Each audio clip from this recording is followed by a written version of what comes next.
न्याय देण्यासाठी काय नेमकी आश्वासन कार्यकर्त्यांना देण्यात आली? काय त्याला मागच्या वेळेला युती नव्हती आणि त्यामुळे जवळजवळ 125 वॉर्ड आम्ही लढलो होतो. यावेळेला युती झाल्यावर एकदम आकडा खाली आला 40वर आणि अनेक कार्यकर्ते 2017 ते 2026 पर्यंत प्रयत्न करत होते, काम करत होते वॉर्डामध्ये.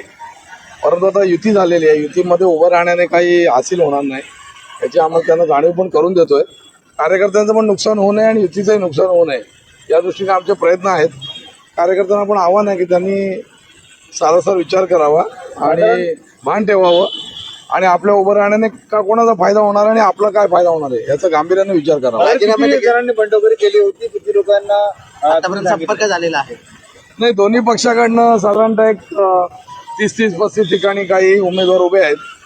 त्या बऱ्याचशा उमेदवारांना संपर्क झालाय. काही जणांनी ऑलरेडी विड्रॉवल केलेलं पण आहे.